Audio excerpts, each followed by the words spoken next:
Episode 71-75. Hou Junlai berkata dengan acuh tak acuh, "Nona Liu, apa yang Anda bantu?" Liu Xiner berkata dengan lantang, "Sayalah yang memohon kepada keluarga Li tentang proyek perusahaan Anda, jadi keluarga Li memberi Anda kesempatan untuk bekerja sama dan bahkan berinvestasi di perusahaan Anda." Hou Junlai mencibir dan berkata, "Nona Liu, tahukah Anda bahwa Anda sekarang benar-benar badut? Alasan keluarga Li bekerja sama dengan saya adalah karena bantuan Jian Xing, tetapi Anda mengatakan bahwa itu adalah penghargaan Anda. Bagaimana kamu bisa begitu tidak tahu malu?" Liu Xiner tidak bisa berkata-kata dan marah. Setelah Liu Xiner memikirkannya sejenak, dia berkata dengan nada mengejek, "Jian Xinger tidak berguna. Bagaimana dia bisa begitu mampu? Apa menurutmu aku idiot?" Hou Junlai berkata dengan acuh tak acuh, "Kamu tidak layak menyebut Jian Xinger tidak berguna. Jika Jian Xinger tidak berguna, lalu siapa kamu? Bahkan orang yang tidak berguna pun lebih mampu darimu. Tanpa keluarga Liu, siapakah kamu yang berdiri di sini dan berteriak?" Hou Junlai tidak marah. Saat dia berbicara, dia tetap tenang. Sebagai perbandingan, Liu Xiner seperti seorang yang cerdik. Liu Xiner telah lama mengejar Hou Junlai, tetapi Hou Junlai tidak menyukainya, jadi Liu Xiner tidak ingin terus berpura-pura lagi dan berselisih dengannya. Liu Xiner hanya bisa menyalahkan dirinya sendiri karena begitu bodoh. Lagi pula, tidak ada orang yang cukup bodoh untuk berselisih dengan seseorang yang mereka sukai di depan umum. Hanya orang bodoh seperti Liu Xiner yang akan melakukan hal seperti itu. Liu Xiner kalah total. Setelah Liu Xiner tenang, dia menyesalinya, jadi ekspresinya menjadi lembut saat dia melihat ke arah Hou Junlai dan berkata, "Junlai, maafkan aku. Saya tahu saya salah. Aku akan meminta maaf sekarang." Hou Junlai mengabaikannya sepenuhnya. Liu Xiner melanjutkan, "Junlai, aku sangat menyukaimu. Aku sangat marah barusan karena aku sangat menyukaimu sehingga aku tidak bisa mengendalikan diri." Ekspresi Hou Junlai tetap dingin. Liu Xiner berkata dengan marah, "Junlai, bagaimana kamu bisa memperlakukanku seperti ini?" Kemudian, Liu Xiner mengulurkan tangan untuk meraih Hou Junlai sambil berkata, "Saya tahu kamu peduli padaku. Terakhir kali saya pergi ke rumah sakit, Anda sangat mengkhawatirkan saya dan datang ke rumah sakit untuk menemani saya setiap hari." Hou Qiang berdiri dan menatap Liu Xiner sambil berkata, "Berhenti. Nona Liu, menjauhlah dari Junlai. Ini bukan tempat bagi Anda untuk bertindak kejam. Ini adalah perusahaan Tianmei." Setelah jeda, Hou Qiang mencibir dan berkata, "Kamu benar-benar tidak tahu malu. Junlai sudah menyuruhmu pergi, tapi kamu masih mengganggunya. Mengapa Anda tidak kembali dan melihat ke cermin? Apa hakmu untuk mengejar Junlai?" Ketika dia mendengar ini, ekspresi Liu Xin menjadi gelap. Liu Xiner meraung, "Hou Qiang, kamu pikir kamu ini siapa? Beraninya kamu ikut campur dalam urusanku dan Junlai." Hou Qiang berkata dengan nada menghina, "Jangan lupa bahwa saya dari keluarga Hou. Jika ingin menindas Junlai, tentu saya harus membantu. Jika kamu terus bertingkah seperti ini, keluarga Hou akan bersaing dengan keluarga Liu." Liu Xiner mengertakkan gigi. Dia tidak menyangka klan dalam keluarga Hou akan membantu Hou Junlai. Meskipun keluarga Hou Junlai tidak terlalu kuat, klan dalam keluarga Hou sangat kuat. Mereka sebanding dengan keluarga Liu dalam hal kekuatan, dan mereka juga berada di ruang pertemuan grup Tianmei. Jika mereka tidak berhati-hati, Liu Xiner tidak hanya akan dikutuk, tetapi seluruh keluarga Liu mungkin akan menghilang. Jika itu terjadi, Liu Sang pasti akan memukuli Liu Xiner sampai mati. Liu Xiner hanya bisa menahan amarahnya dan kembali ke tempat duduknya. Dengan marah, Hou Junlai segera berkata, "Terima kasih, Paman Hou." Hou Junlai tahu bahwa Hou Qiang telah membelanya untuk menjilat Jian Xinger, tapi Hou Junlai tetap berterima kasih padanya. Hou Qiang tersenyum dan berkata, "Junlai, tidak perlu bersikap sopan. Kita semua adalah anggota keluarga Hou, jadi tentu saja kita harus bersatu melawan pihak luar." Hou Junlai tersenyum, tapi tidak mengatakan apapun. Hou Qiang melanjutkan, "Junlai, karena kita adalah keluarga, panggil saja aku Paman." "Memanggilku Paman Hou terdengar terlalu jauh. Apa menurutmu aku tidak layak menjadi pamanmu?" Hou Junlai segera berkata, "Tidak, saya tidak bermaksud seperti itu." Hou Qiang berkata, "Tidak apa-apa. Saya hanya bercanda. Di masa depan, jangan panggil aku Paman Hou." Hou Junlai mengangguk sambil tersenyum. Jika itu terjadi di masa lalu, sebagai anggota klan dalam, Hou Qiang bahkan tidak akan melihat Hou Junlai. Seperti yang baru saja terjadi. Di masa lalu, Hou Qiang tidak hanya tidak akan membelanya, tetapi dia bahkan mungkin menghina Hou Junlai bersama yang lain. Namun, Hou Qiang tidak akan melakukan itu sekarang. Semua ini karena Jian Xing'er. Sun Yue memimpin orang-orangnya ke tempat tersebut. Ketika mereka melihat Sun Yue masuk, semua orang segera memandang dengan hormat.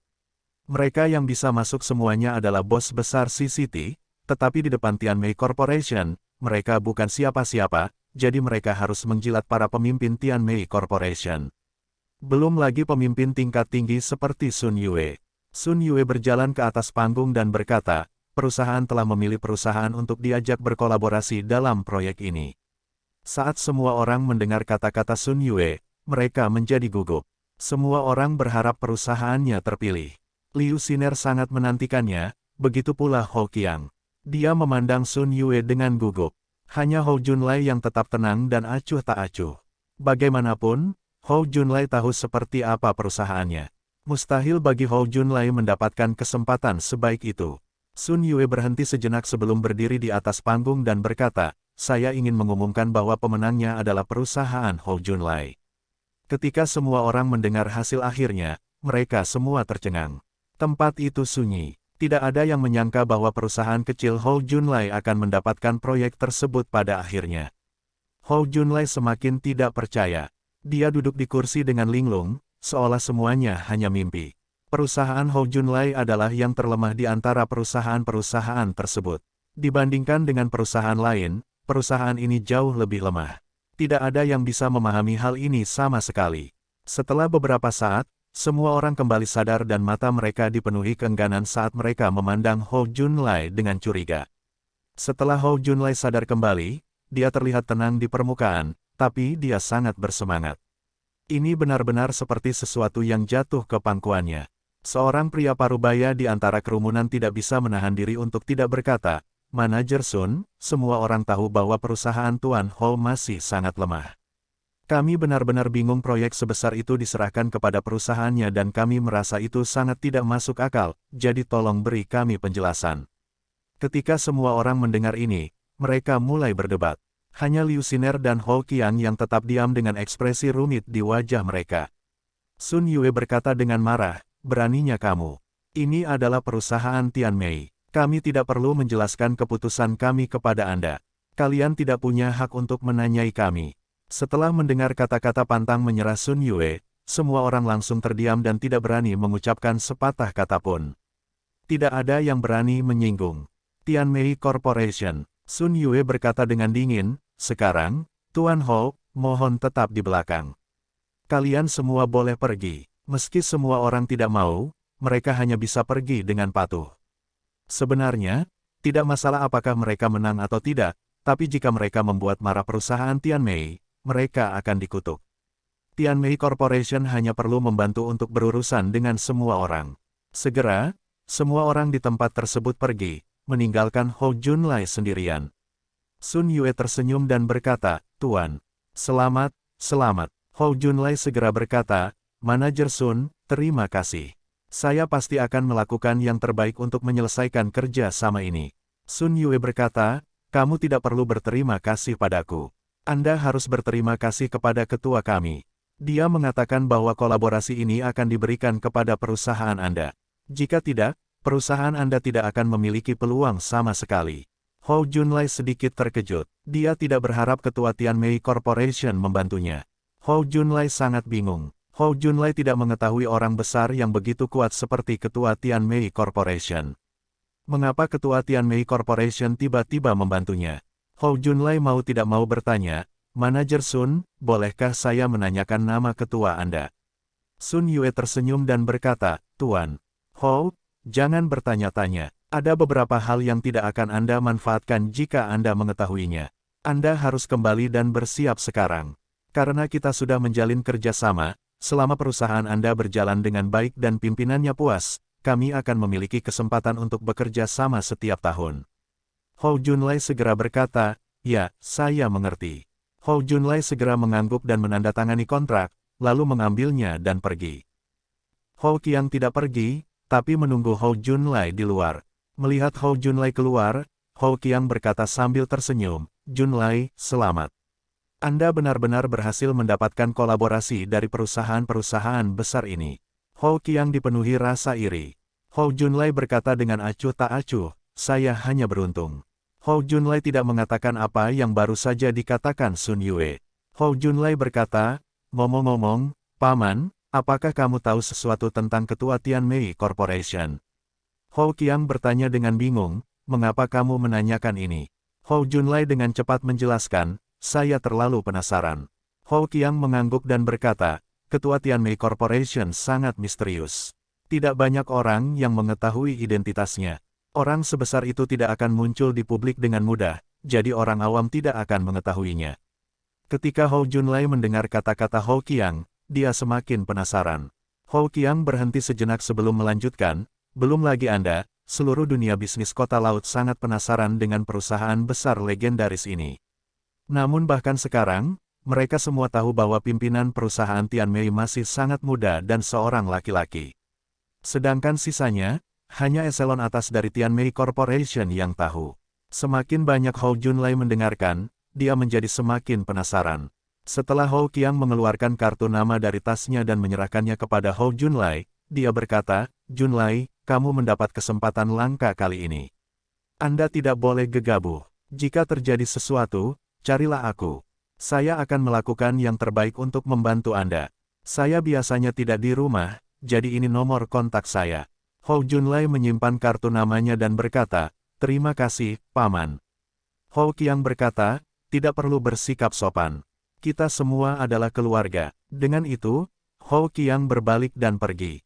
Hou Junlai tidak tinggal lebih lama lagi. Dia membawa pulang kontrak itu dengan penuh semangat.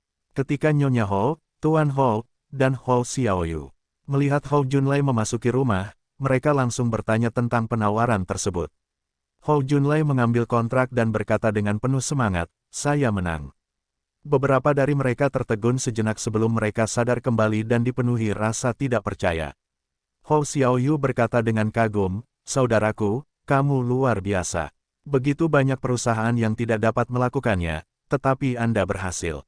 Dengan itu, Hou Xiaoyu hendak mendapatkan kontrak untuk melihat seperti apa bentuknya. Tamparan. Nyonya Hou menepuk punggung tangan Hou Xiaoyu dan menariknya ke samping. Nyonya Hou berkata, "Anak nakal, jangan main-main. Kontrak ini bernilai 1 miliar yuan. Jika rusak, Anda tidak akan mampu membayarnya meskipun Anda menjual diri Anda sendiri." Hou Xiaoyu tidak berani mengatakan apapun dan hanya bisa meletakkan tangannya. Nyonya Hou bertanya dengan rasa ingin tahu, "Junlai, berapa keuntungan perusahaan dari kontrak ini?"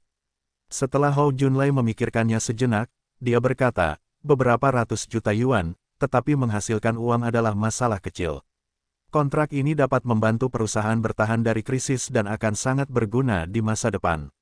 Ketika Nyonya Hou mendengar ini, dia bertanya dengan tidak percaya, "Benarkah? Ini adalah kesempatan yang menggembirakan." Hou Xiaoyu berkata, "Kalau begitu, mari kita rayakan hari ini."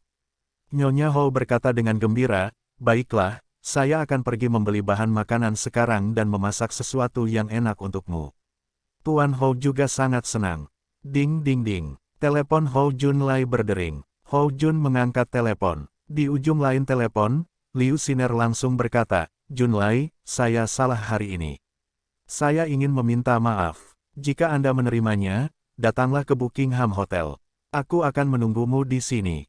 Hou Junlai mengabaikannya dan ingin menutup telepon.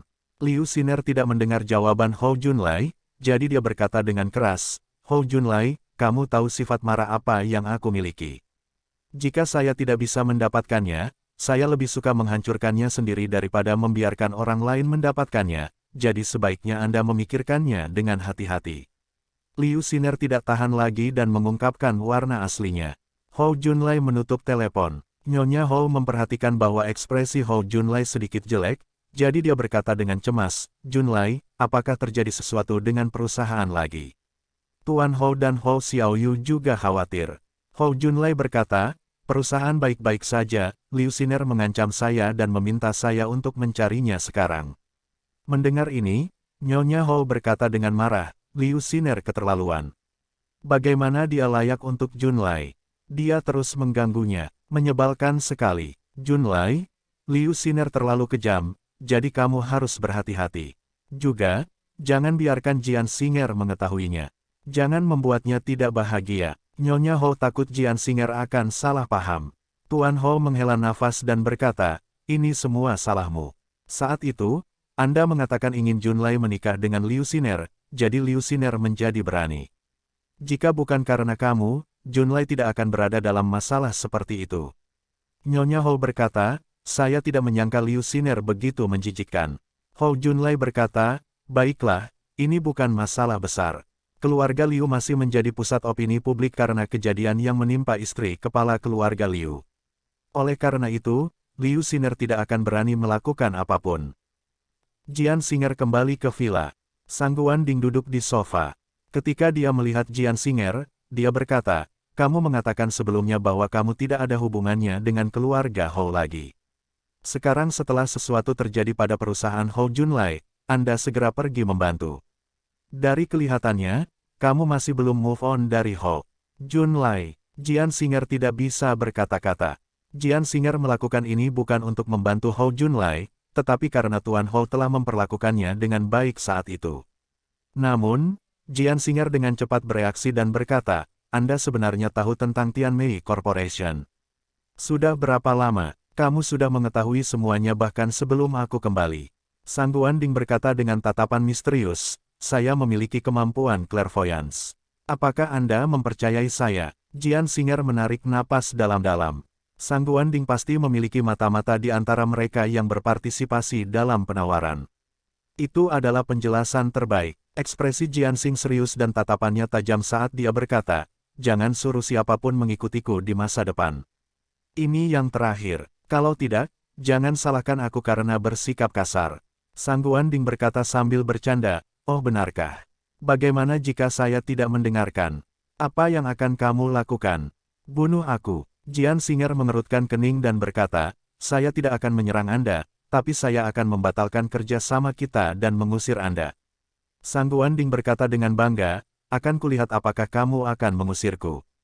Tidak ada yang bisa menghentikan saya melakukan sesuatu yang saya inginkan. Jian Xing'er merasakan sakit kepala. Bukankah ini seperti mengundang serigala ke rumahnya? Jian Xing'er mengabaikan Sang Guanding dan langsung pergi ke halaman belakang untuk melanjutkan membuat parfum. Pada hari ini, Jian Xing'er bangun pagi-pagi dan pergi ke halaman belakang untuk mengeluarkan botol dari tanah. Setelah dibersihkan, dia membawanya ke gudang. Setelah menyiapkan semuanya, Jian Xing'er membuka tutupnya, dan aroma yang memabukkan langsung memenuhi seluruh gudang. Setelah Jian Xing'er menarik napas dalam-dalam, dia merasa segar. Jian Xing'er tersenyum dan berkata, selesai. Usahanya selama beberapa hari terakhir tidak sia-sia. Parfum ini bukan parfum biasa. Tidak hanya harum, tetapi juga memiliki khasiat obat yang tinggi dan masih banyak khasiat lainnya. Bahkan teknologi pun tidak bisa membuat parfum seperti itu. Hanya Jian Xing'er sendiri yang bisa melakukannya. Bahkan Tuan Jian Xing'er tidak dapat melakukannya. Jian Xing'er mengisi botol dengan botol parfum yang telah dia siapkan sebelumnya dan menyegel sisanya. Parfumnya sudah siap, tapi ada sesuatu yang membuat Jian Xing'er khawatir. Dia bertanya-tanya apakah orang lain akan menerima parfum seperti itu. Parfum ini bisa menonjolkan aromanya yang unik. Nilai sebenarnya adalah nilai obatnya, yang hanya bisa dirasakan setelah digunakan. Jian Xing'er memutuskan untuk membiarkan seseorang mencobanya terlebih dahulu. Secara kebetulan, Sang Guanding ada di sini, jadi dia adalah kandidat terbaik. Sang Guanding dilahirkan dalam keluarga bangsawan, jadi orang-orang yang berhubungan dengannya semuanya adalah orang-orang kelas atas. Barang-barang yang biasa digunakan Sang Guanding memiliki kualitas terbaik, termasuk parfum. Jian Xing'er tersenyum saat dia berjalan ke ruang tamu. Ketika dia sampai di ruang tamu, dia tidak melihat Sang Guanding. Jian Xing'er memandang pelayan di samping dan berkata, mengapa Sang Guanding tidak ada di rumah? Pelayan itu segera berkata, Tuan, Sang Guan baru saja keluar. Dia memintaku untuk memberitahumu bahwa dia akan segera kembali. Ketika Jian Xing'er mendengar ini, dia mengerutkan kening dan bertanya, apakah dia mengatakan kemana dia pergi? Pelayan itu menggelengkan kepalanya dan berkata, dia tidak mengatakan apa-apa, tapi saya melihat Tuan Sang Guan masuk ke mobil seorang pria parubaya. Jian Xinger bahkan lebih bingung. Di sekitar sini, Sang Guanding sepertinya hanya mengenal Jian Xinger dan tidak mengenal orang lain. Jian Xinger bingung. Mungkinkah seseorang dari keluarga Sang Guan datang? Jian Xinger khawatir sesuatu akan terjadi pada Sang Guanding. Bagaimanapun, organisasi itu masih memiliki banyak pembunuh yang mengintai di kota ini. Setelah gagal membunuh keluarga Sang Guan, mereka tidak muncul lagi, tapi mereka mungkin sedang mencari peluang.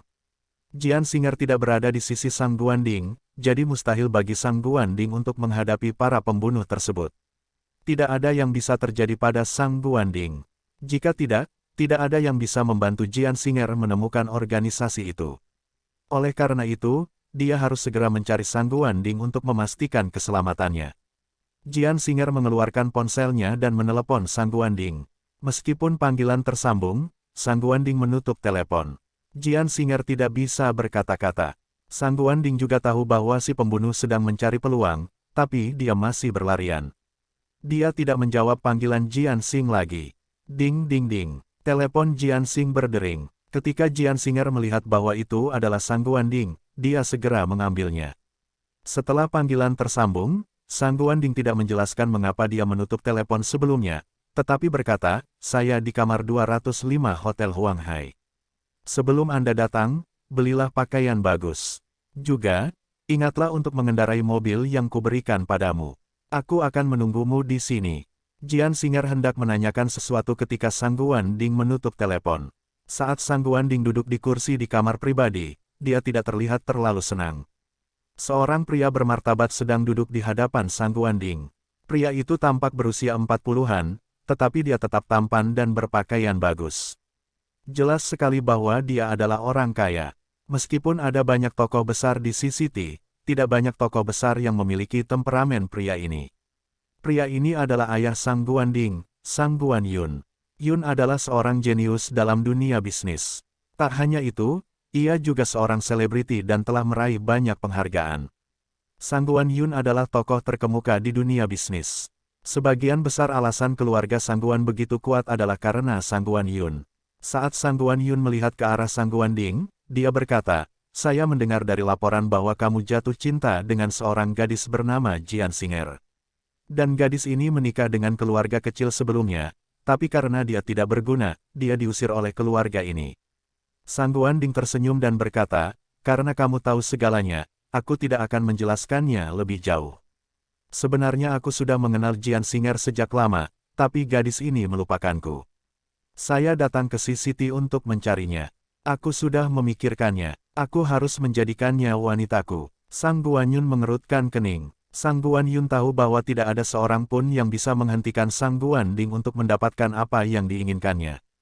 Melihat ayahnya mengerutkan kening, Sang Guanding berkata, "Ayah, jangan bilang kamu ingin menghentikanku."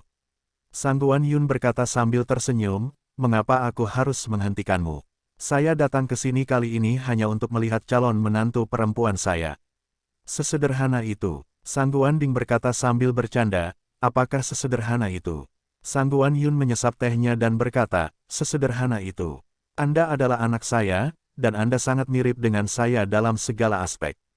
Saya yakin Anda tidak akan salah menilai orang. Karena Anda sudah mengambil keputusan, cepatlah selesaikan. Beritahu saya jika Anda menginginkan sesuatu, dan saya akan membantu Anda semampu saya." Sang Guanding menarik napas dalam-dalam dan berkata, "Jian Xinger bukanlah orang biasa. Sangat sulit untuk merayu dia."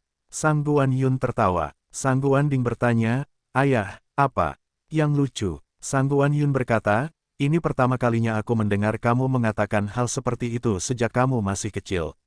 Kamu pikir itu sangat sulit, tapi apakah kamu sudah melupakan kemampuanmu?" Sang Guanding menghela nafas dan berkata, "Saya juga tidak tahu apa yang salah. Setelah melihat Jian Xinger lagi, saya menyadari bahwa saya menjadi semakin bodoh." Sang Guanyun berkata, "Apa yang kamu maksud dengan bodoh? Itu karena kamu terlalu menyukainya. Sebagai ayahmu, aku mendukungmu. Dengan dukungan keluarga kami, Anda pasti akan memenangkan hatinya." Sang Guanding tersenyum hangat dan berkata, "Ayah, terima kasih." Sang Guanyun berkata, "Saya punya ide. Jika Anda melakukan apa yang saya katakan, Anda pasti akan berhasil." Dengan itu, Sang Guan Yun berdiri dan datang ke sisi Sang Guan Ding untuk membisikkan sesuatu. Saat Sang Guan Ding mendengar ini, wajahnya memerah. Saat ini, ada ketukan di pintu kamar pribadi. Sebelum Sang Guan Ding bisa berkata apa-apa, pintu sudah terbuka. Jian Singer langsung masuk ke kamar pribadi. Jian Singer tidak membeli pakaian dan masih mengenakan pakaian yang biasa dia kenakan. Sang Guan Ding memperkenalkan, izinkan saya memperkenalkan Anda. Ini Jian Singer. Sang Guan Yun mengukur Jian Singer, seolah dia sedang mengagumi sesuatu. Sang Guan Ding bertanya, apakah kamu sudah selesai? Bagaimana dengannya? Sang Guan Yun berkata dengan puas, bagus sekali. Saya sangat puas. Sang Guan Ding segera berkata, kalau begitu, masalahnya sudah selesai. Kamu sendiri yang mengakuinya, jadi jangan menarik kembali kata-katamu. Sang Guan Yun berkata sambil tersenyum, tentu saja. Saya akan kembali besok dan mulai bersiap. Saya akan menunggu kabar baik Anda. Sang Guan Ding mengangguk. Jian Singer tampak bingung. Apa yang mereka berdua bicarakan? Jian Singer ada di depan mereka, tapi mereka berdua hanya fokus berbicara satu sama lain dan mengabaikannya. Sang Guan Yun memandang Jian Singer dengan penuh kasih sayang dan berkata, duduklah.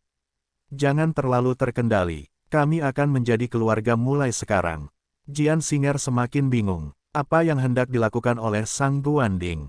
Setelah Sang Guan Yun mengeluarkan sebuah kotak dan arloji, dia menyerahkannya kepada Jian Singer sambil berkata, saya datang terburu-buru, jadi saya tidak membawa apapun. Ambil jam tangan ini sebagai hadiah ucapan.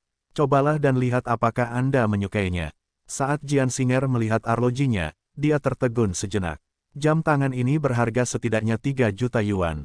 Harganya terlalu mahal. Sang Guan Ding berkata, kenapa? Apakah itu tidak cukup baik? Jika kamu tidak menerimanya, aku akan marah. Jian Singer menolak, terima kasih atas kebaikan Anda, tapi saya pasti tidak bisa menerima jam tangan itu. Jian Singer sama sekali tidak mengenal orang tua ini. Jian Singer tentu saja tidak bisa menerima barang semahal itu. Sang Guan Ding memasang ekspresi acuh tak acuh saat dia meminum tehnya. Sang Guan Ding tampak sedikit marah ketika berkata, mungkinkah hadiah ini tidak cukup baik untukmu?